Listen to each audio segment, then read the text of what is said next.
Welcome back, everybody. It's a little dark here. Hold on. I'm trying to put my trailer part on. We are loading up the trailer so we can pick up the car from paint tomorrow.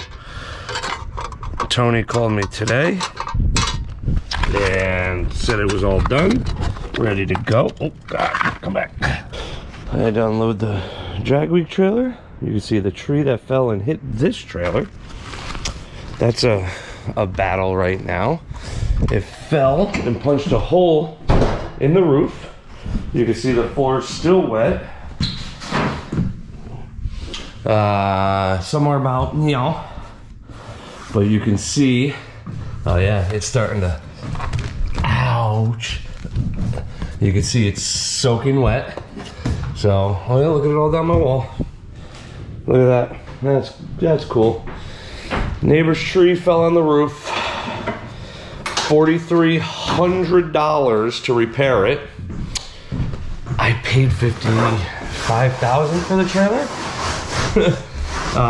So they need to tear the whole roof off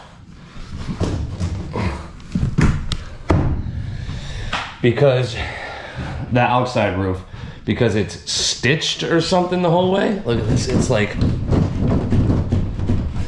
so, no water coming out. So it looks like it hit right here. I think this is where the hole is. There's a hole about the size of my hand in the roof. I didn't know about it for probably a month or two. It happened December or January. I saw the pieces of tree on the roof. And like I kind of looked out from my house window, I didn't really see anything until I came in here one day looking for something, and there was water everywhere. And then I climbed up there and saw the softball size hole. So I put some HVAC tape on it. So I gotta take, man, I mean, you could see, I don't know if you see it on camera, but you could see it's bowed right there at the vent. So I have to take all my lights back down. I have to pop this panel down, get this whole vent out. I'm sure I'm gonna have to probably take this panel down. I'm gonna take all this side stuff down to get these out and see the extent of the water damage. I don't even know where to buy this. It's like wood or something. It's not metal. So if you know a place where I can get this, the problem is the trailer's like 20 years old. I don't know where to get that. Hopefully none of the stringers are bent or broke. Bent, it is what it is. I'll bend them back into place. And I'm probably gonna, for now, just get some of my sheet aluminum that I built the drag week trailer with, cut out the hole so it's square, instead of just ragged edges. Panel bond it and rivet it on. I'll probably do one on each side just to stop the water intrusion right now. And what's messed up is I have a AC unit for here that I was gonna put on the roof this year, AC heat unit. I don't know. Yeah, look, they're there too. I've never noticed this. I don't know if it's just because I didn't notice it, but I also have to seal the edge of it because I noticed some water leaking in here as well. So there's obviously some coming in from the edge of the trailer. If it's not one thing, it's another. It never ends. So dealing with that. But that ain't gonna stop me from picking up the car tomorrow. So let's going. I'm already hooked to the trailer. We'll pick back up tomorrow. Tomorrow's Friday. And then I might have a very special surprise on Saturday. We'll see. I'm waiting for a response back from the guy right now. I put a deposit on something. Something that a lot of people are gonna hate me for. I don't know if they're hate. Hate might be a strong word. They might disapprove of me. And there'll be some people that love it. So we'll see if we're gonna get that on Saturday. But first, let's go get the car. The engine bay is freshly painted. I told him, I said, look, I don't need perfection. Did the body work in the one spot? I don't need perfection. I need presentable. So don't kill yourself on this thing. Get it cleaned up, get it painted. call it a day. So that's what he did. It's all set. We're gonna go pick it up. So let's pick this up tomorrow. Good morning, my friends. It is Friday morning. We're in the Ford. You can see we got the trailer on the truck. It's might be only the second time that I've been able to pull this trailer with the truck because of all the issues that we've had with this truck. But fingers crossed that that's all gone. The entire fuel system has been replaced now, front to back. Lift pump, high pressure pump, injectors, fuel rails, fuel lines, regulators, sensors, like the whole nine's been done. So there's nothing else to, well, I ain't gonna say it. But every moving mechanical part in the fuel system has been replaced. So, fingers crossed. Let's go pick up the car. I gotta go to the shop first, my shop. It is a business day. It's Friday, so I have to go get those guys all situated. You know, the shop comes first. We gotta make money to pay for stuff like this. So we gotta go make money first, and then we get to have our fun with our hobbies. But I'm gonna get those guys situated and then head down to pick up the car and go from there. So I'll see you soon.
Such a ricer. I heard that piece of junk on the highway. This overpriced Altima. Oh, stop it. I smell E85. I smell E85. Let's go see my baby.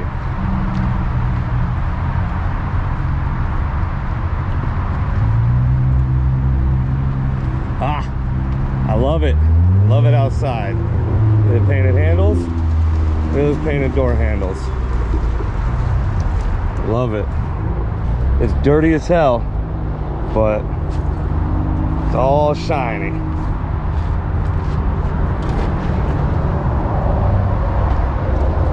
Way better. Way better. Such a ricer. Dude, my GTR, bro? Car is fucking fast. Alright. It's probably quick. Fast and quick. Let me tell you. Aren't you happy you got rid of that piece of shit Civic for that? Yeah. That's way better. You could have had that 2 years ago if you listened to me. Yeah, no, I should have listened to you then. You should have. I would have had a fully built GTR by now instead of a fully bolted.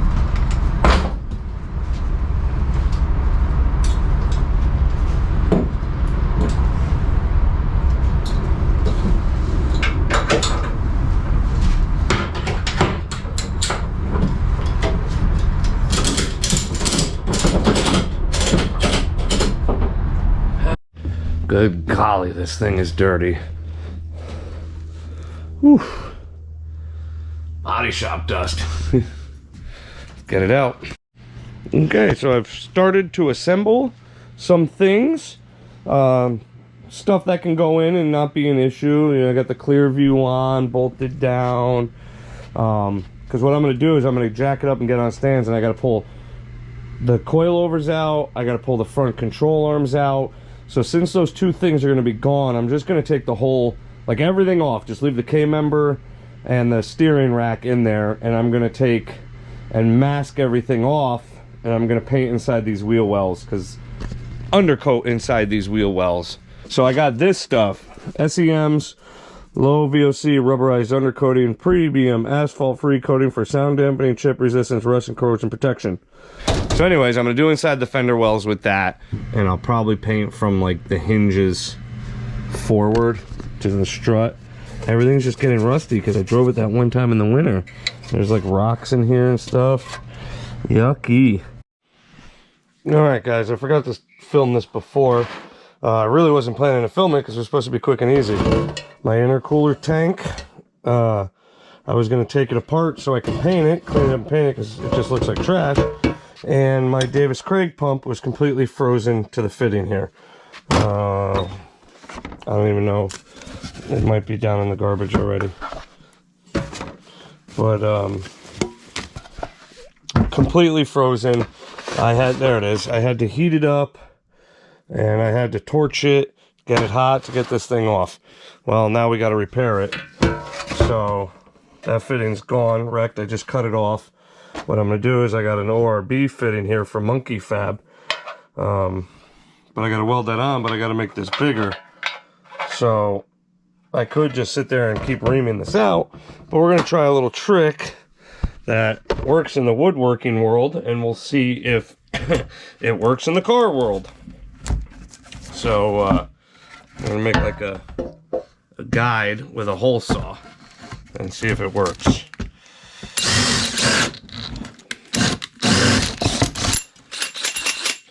So supposedly, you drill a hole in a piece of metal, put this over the top of it, clamp it somehow, you know, working with the best things here, and then you can use the wood as the guide to start. See if these Battle Aries work. What a freaking mess this turned into. Good golly. Definitely not what I expected, that's for sure.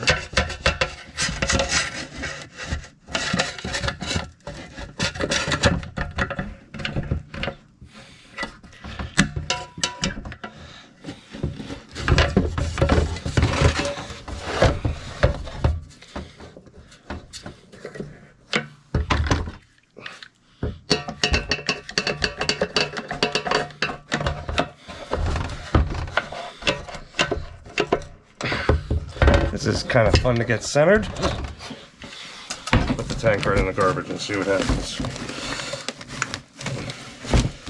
All right. So, centered enough, clamped. Wish me luck.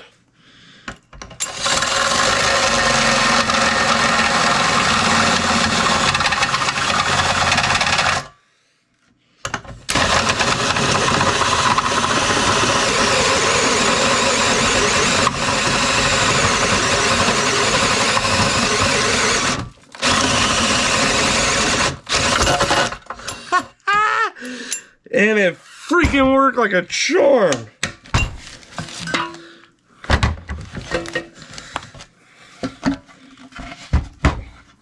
That is amazing.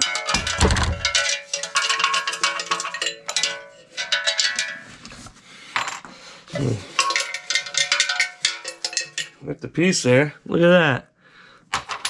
Yep. Yeah.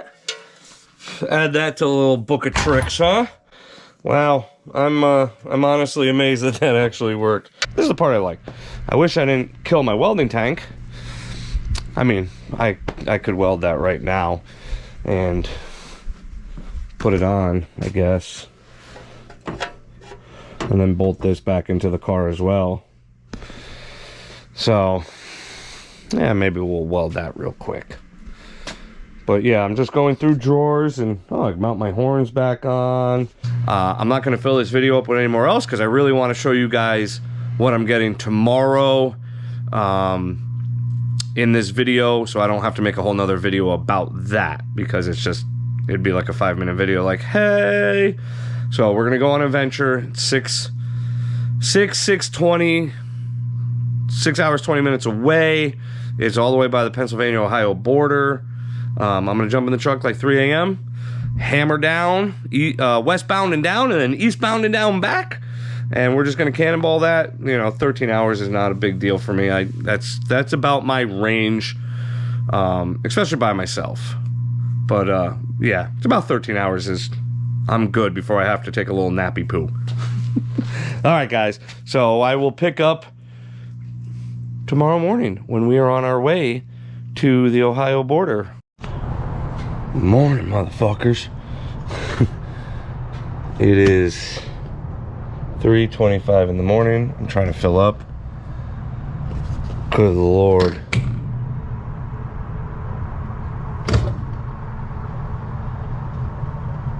This pump is ungodly slow.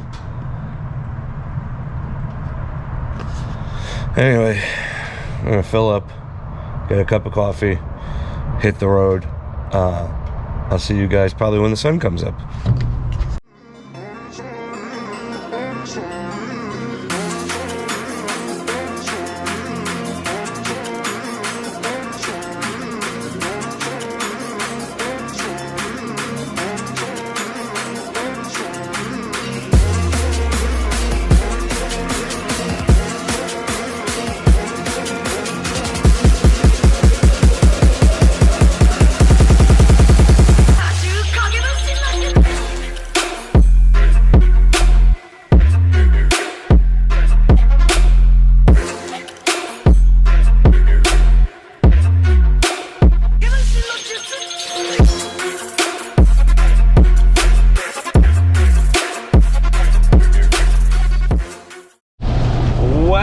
Everyone, I didn't do any filming at the house. It just didn't feel right with Paul.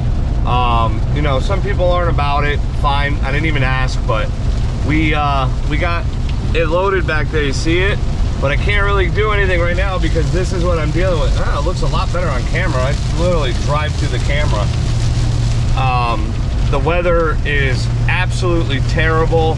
It is pouring rain. A lot of truckers out here. And there's a bunch without trailers, which is making it a freaking nightmare because the spit off the tires goes straight up 10 feet in the air and then back. And like my wipers have been on high for at least an hour and it is windy. And if anybody's driven I-80 through Pennsylvania, you know it's not the straightest, flattest, easiest road to navigate. And I'm not gonna go slow and turn my hazards on like these people. So I'm still gonna be an idiot and do 80. Cause I feel fine in the truck. The truck feels fine. Like I'm not out of control, but it's kind of, I don't want to say white knuckle, but it needs your full attention. So once we get home or the weather gets better, we'll talk about the package that's in the bed. And that will, you know, we'll talk about that and show you all that, and that'll end the video. So let's pick back up when I get home, or this isn't as nearly bad to drive in. It looks way better in camera. Like my visibility is trash right now. So trucks to lock heaven. Okay. Anyway, like I said, pick back up in a little bit. All right, we made it home. Like 12 hours and 45 minutes of driving, 890 miles. My body hurts from sitting. But we are home. And I need to get this is the outer garage, and it's like a bomb. You know, not having a shed and having this boat engine torn apart, which needs to be done, and having my Mustang torn apart, and convertible parts, and stuff out of the trailer. It's... There's too much crap in here. All right. So, what we have here is more than likely going to be the power plant for 2025. Machine shop, I got a call from Scotty on Friday. My new aluminum LS built motor is done. It's not assembled, I have to assemble it. So I gotta go pick that up this weekend. Did you try again? Shut up. I gotta go pick that up this weekend. What we have here It's gonna make some people happy. You see? It's a Coyote. Yep. Yep. I've been thinking about one of these for, I don't know, a while now. Probably since I blew up my other motor. You know, you can't not see how well these motors are performing now. And I've always thought it's like a 10-year type of deal with engines. It takes about 10 years for the aftermarket world to figure them out, to get them going fast. Look at the LS, look at the Coyote, same thing's gonna happen with the Godzilla. Like, it takes about 10 years. So that's about where it's at right now, in my opinion. And, you know, the LS world is, oh God, I gotta climb up in this dang thing. The LS world is great. Ain't nothing wrong with an LS, but I'm at the point where, you know, we've made 1200 with a stock bottom end LS. Great engine, I love it. It's not going anywhere. I'm gonna run it all season, but the convertible is gonna get an LS. Still gonna do the Denali. But for what I wanna do is I wanna have a reliable mid to low 7-second car for now. Yes, the LS can do it. The LS, I don't think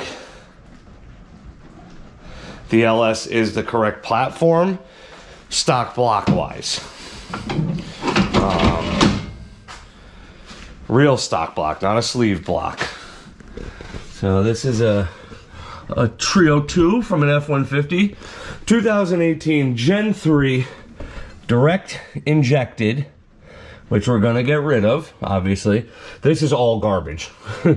Garbage, all garbage. All of that shit's gonna come off. We're not gonna do anything with this year with it but collect parts.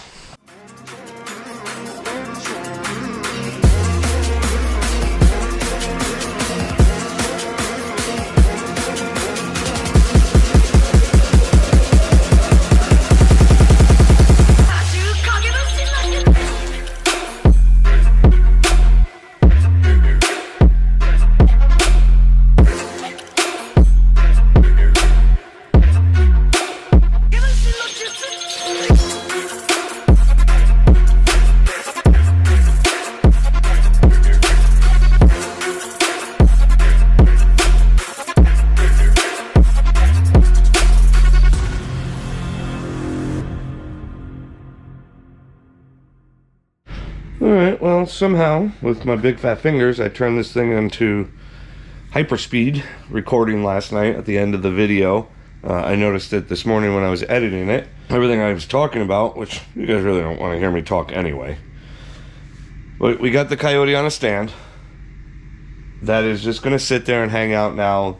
This will be a 2025 project, so the project will start this coming winter when I tear the car down for the 25-3, and it's just so goddamn big. Like, that's a heads and block LS.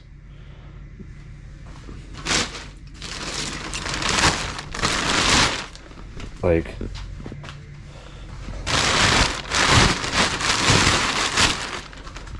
look at the freaking size difference.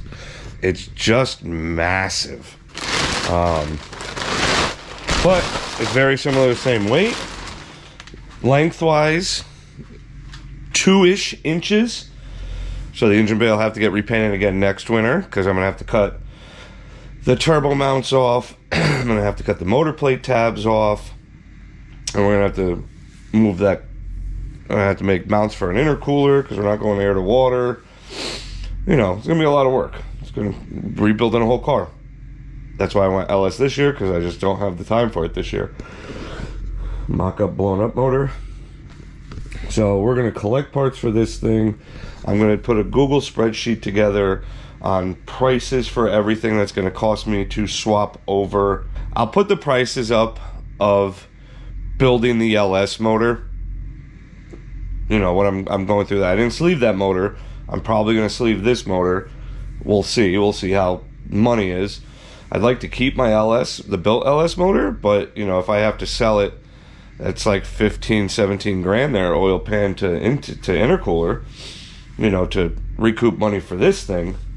That's all I'll have to get done. Like I'd like to keep it, either A, put it in the Denali, because that's going to be the next project.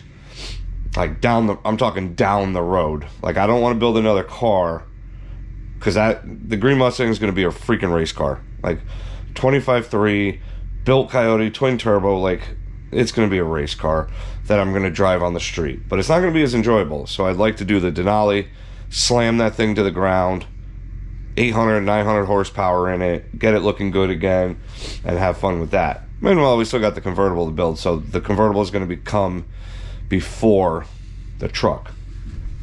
So I'm going to do Google spreadsheets, get all the pricing on this, let you guys know. There will be a build series on this whole thing, swapping over to Coyote, and yeah, I'll put that up there. I'm excited about it. I'm excited to learn a new platform.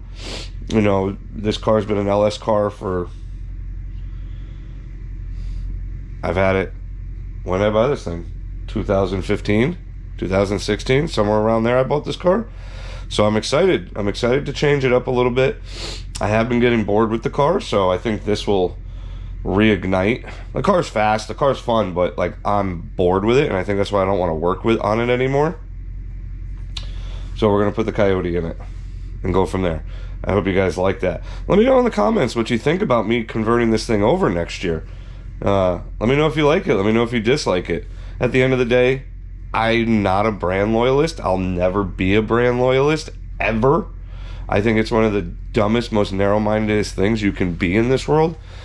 And to put yourself to such a small brand of cars, like my wife's car was going to get a Honda K-Swap originally.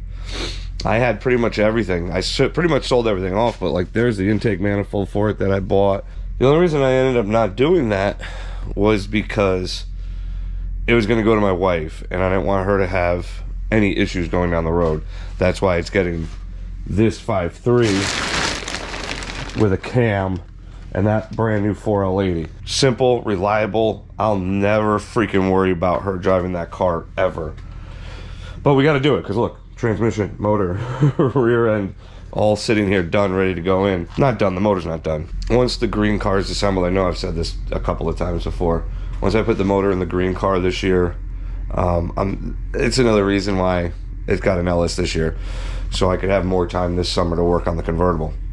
I got to order floor pans for the convertible, but I need to order floor pans for my car as well, because my floors are going to get cut out for the 25.3. So I got to order them together to save all the money on shipping. So I'm trying to save money up, because that's now, I don't know if I'm going to buy the full pan with the trans tunnel for mine or just the sides. So I'm waiting to think about that, and then we could get further and deep. Anyway, I hope you like it. If you like it, like the video, subscribe, comment. I had a couple of friends tell me my videos are starting to pop up in their algorithm, so we're making traction. The last videos have been getting good views, so share it. Help me out, guys, all right? Help me out. Anyways, get in the garage, grab a cold drink, and get to work on your hot rod like I'm doing today. Get everything mounted. Have a good night.